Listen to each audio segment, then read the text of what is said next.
Welcome to Confessions with Nikki G. I'm your host, Nikki G. I would like to thank each and every one of you for taking time out of your busy day to tune in and listen to today's topic. Today, I am alone in the studio. I don't have a guest, unfortunately, but that's okay. The ship is going to keep on rolling anyway. Today is Friday. My shows are pre-recorded, but it has been a long week. With working and recording, it's been a long week. And I am so looking forward to the weekend. I hope you guys have a good weekend as well. But just this week, I was at the gas station, and as I was pumping my gas, I noticed a sign on the gas pump, and it read, "Every journey begins with the full tank." Well, if you listen to my previous podcast, you know I'm an overthinker. So I got to thinking, well, what are we starting our life's journeys with? Are we starting it with a full tank of what? Or with a tank of what? Is your tank full of love, joy, and happiness? Or is your tank full of, anger, depression, disappointment? That's important because when you have your tank filled, and I'm using tank to say mentally, if you're filled with anger, depression, disappointment, then you're stuck in neutral.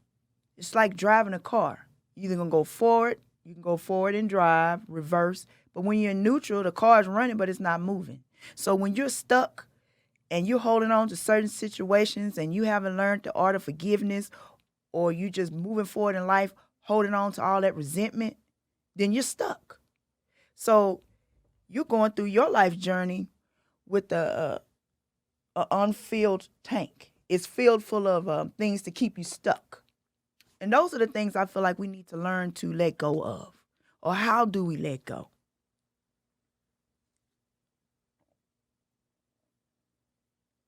As we go through life, I like to call it seasons. So I'm going to start with using hurricane season.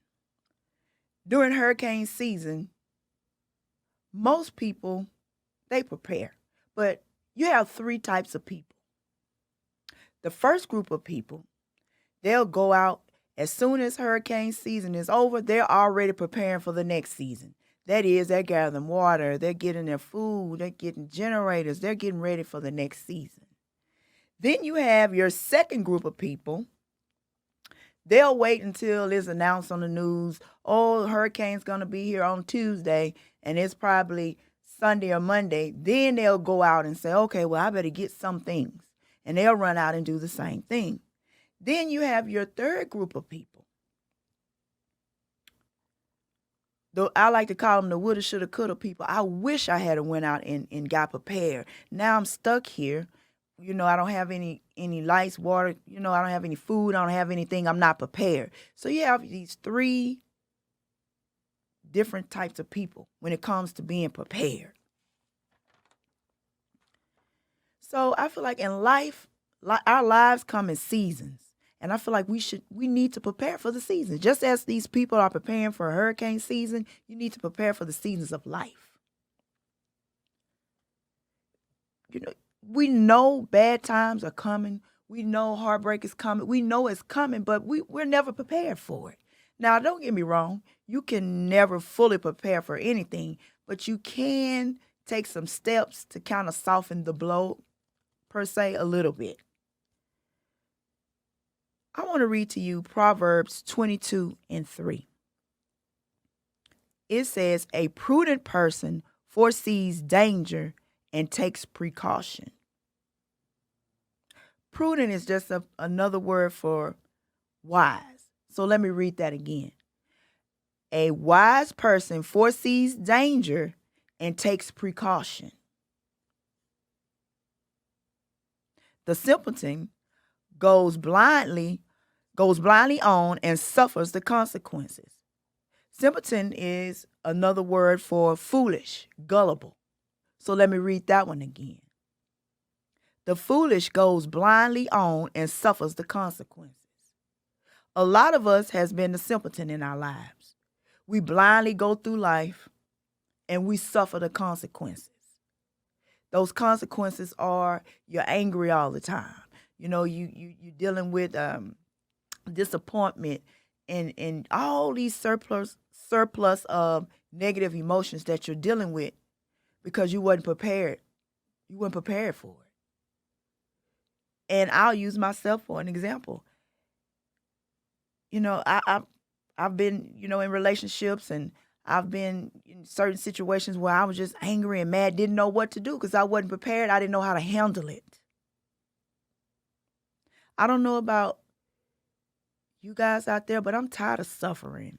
I'm tired of suffering the consequences of not being prepared to go through these storms or go through these seasons. God left us a roadmap to get through any season of your life that you're going through. But a lot of us, we don't even take heed to it. We'll look over it, around it. We'll go, try to get information from man, everywhere else, but to the book, the word. Because within that book, it's going to give you the direction that you need to go or the steps you need to take.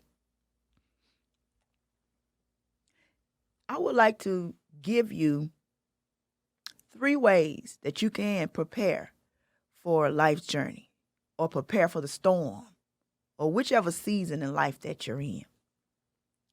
The first thing you have to do is you have to establish a relationship with God.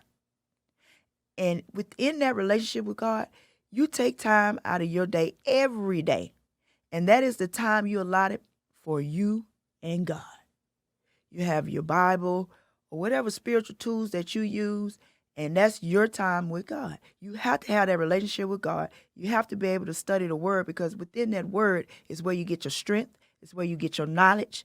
It is a roadmap to get you to where you need to be. You can't always rely on man to help you in certain situations or expect for them to lead you in the right direction. But if you go to the word and get that Bible and look it up, I guarantee you won't go wrong. It will lead you in the right direction, but you have to establish that relationship first. The next step you can take, you have to take in preparing for the storm, is learning who you are as a person. Now you're gonna ask, well, how can I learn who I am? That takes another sense of quiet time. I like to say meditation, where you go off and you think about what is it that you like to do. What are your strengths? What are your weaknesses? Is that self-evaluation that now you can't lie to yourself, because this is only between you and God. Only you know your strength, your weaknesses, things you like to do. And once you start to do those things, and then within that self-evaluation, the self-love come in, then that's how you're going to establish your relationships. That's where the boundaries, that's where you identify what love is and what it is not. Because you've gotten the knowledge through the word. So you know what that is.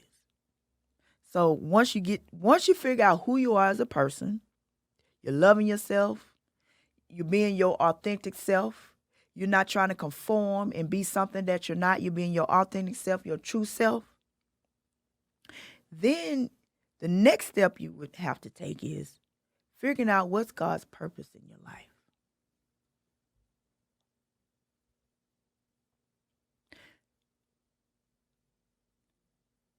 Why is that purpose so important? That purpose gives you direction in your life. That purpose keeps you focused. That purpose is almost like a moral compass that guides you in different directions. I like to think of it as God guiding me in the right direction, the way that I need to go. But when you live in your life with God's purpose for your life, the first thing that will come to you is peace of mind. You're going to have peace of mind when you're living in God's purpose. Because like I said before, you got that internal compass that's going to guide your decisions. And they're going to be based off your relationship with God. The next reason why it's vital that you live on purpose, the blessings and the increase. When you walk in obedience and when you follow in God's word, your validation is you're gonna evolve. You're gonna receive blessings. You're gonna receive those blessings. And I will use myself for an example. I would like to think that I'm living in my purpose right now.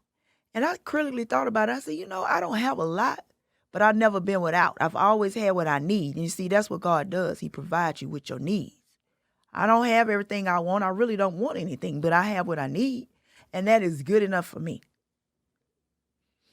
So a lot of us need to learn to live within our means and just be happy with what you have right now. You may not be where you want to be, but there is nothing stopping you from getting to where you need to be or where you want to be. The next reason we need to live with our purpose, with God's purpose in our life, is the joy that you see as you're changing lives. You don't necessarily have to be in front of a church to be considered a ministry. It could be at your work. It could be, social work. It could be at your job. It could be gym. It could be multitude of places. But the thing is, you're helping God's people through life by using his word. So therefore, it's considered a ministry. So, of course, you're going to get blessings and increases. Your life is at peace because you're living in God's purpose for your life. The next important factor is securing the destiny of future generations. And I will say it time and time again. That's the purpose of this podcast, is to break those generational curses that we keep carrying on in our families from generation to generation. It's time for a change. It's time to uplift our family. It's time to uplift our man. It's time to uplift women. It's time for us to do something different than what our past generations did.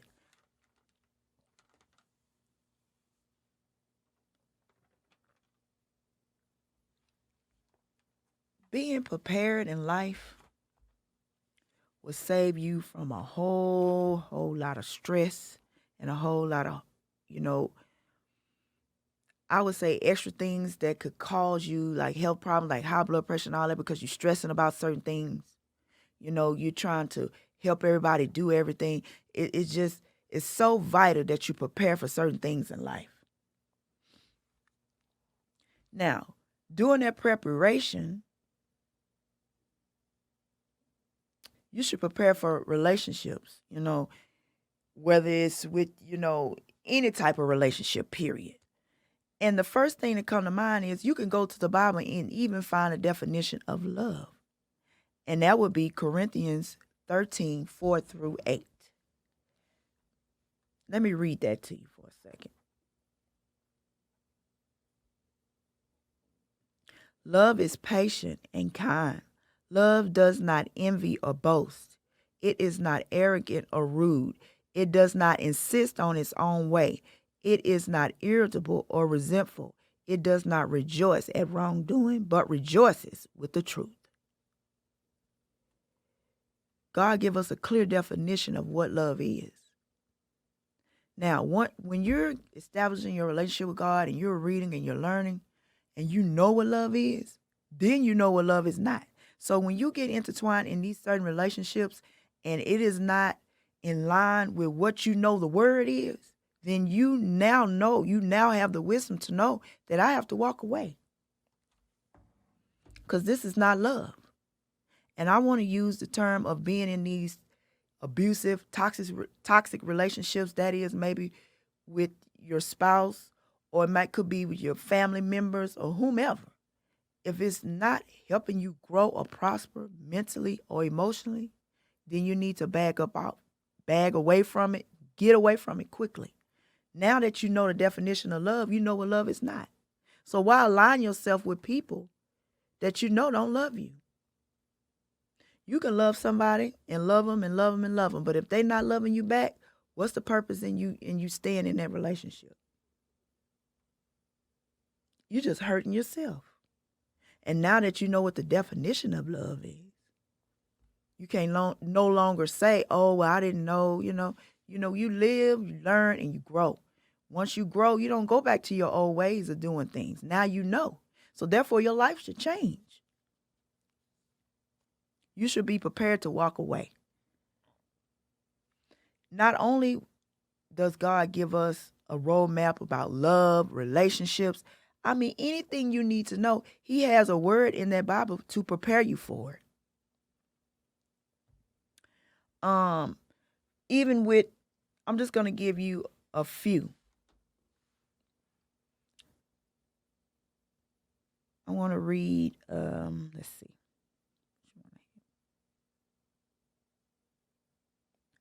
Fear. Because sometimes in life, we're going to go through a season of fear. It's going to be things that we know we need to do. We're going to have that fear in us, and most of us will back away from it. But no, I need you to go and find Isaiah 41:10. So do not fear, for I am with you. Do not be dismayed, for I am your God. I will strengthen you and help you. I will uphold you with my righteous right hand. Say those prayers. Or for me is, I can do all things through Christ that strengthens me. That is my prayer when I'm scared to do something or I'm feeling that fear. But I'm preparing. The next thing you can prepare for is anger.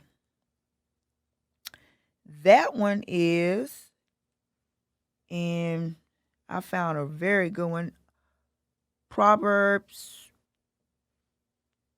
29:11. And it reads, fools give full vent to their rage, but the wise bring calm in the end. That's the New International Version. The New Living Translation. Fools vent their anger, but the wise quietly hold it back. So I interpreted that as this. When you're in a situation and you're angry, sometimes you have to stop and think about how you're going to handle the situation or what you're going to say before you say it. Sometimes it's not always a good thing to react to everything all of the time. Sometimes you just have to back up and just walk away. And I believe that's my interpretation of this. But the point I'm trying to make is, for anything that you're going through in life, you can prepare yourself. All you have to do is no excuse. You can Google it. You can just put in anger, Bible verse. All these different Bible verses will come up and you can take it and read it, study it. And hey, that could be your time with God for the day. Whatever you're feeling. If it's love, hey, you can read about that. I gave you Corinthians. You can read about that. The point I'm trying to make is, in life, we need to start preparing for the storms and just stop sitting, waiting on them to come, thinking we're going to be okay. Yeah, you'll be okay, but God gave us a roadmap to prepare. With this podcast, it was something short and simple. I just wanted you to know that it is very vital that you learn to prepare yourself for seasons in life. When I got my cancer diagnosis, I was not prepared. I didn't know how to handle that. I work in the field where people are dying, getting those type of diagnoses every day. But I never thought in a million years that would be me. And I wasn't prepared. Saying that to say, prepare yourself. No, I wasn't prepared for that divorce. I wasn't prepared for that breakup, or I wasn't prepared to have that baby, or I wasn't prepared to raise the baby. That's what I'm saying. In life, we need to start preparing for things because it's coming. It's life. That's the way God set it up. But He also has given us the tools to work our way through life so we can be in peace, so we can, keep moving forward. So with those tools, why not use them? That's what they're there for. With that being said, that'll be the end of this podcast. I would like to thank you for listening. And I hope that you have a blessed, prosperous week. And we will talk again.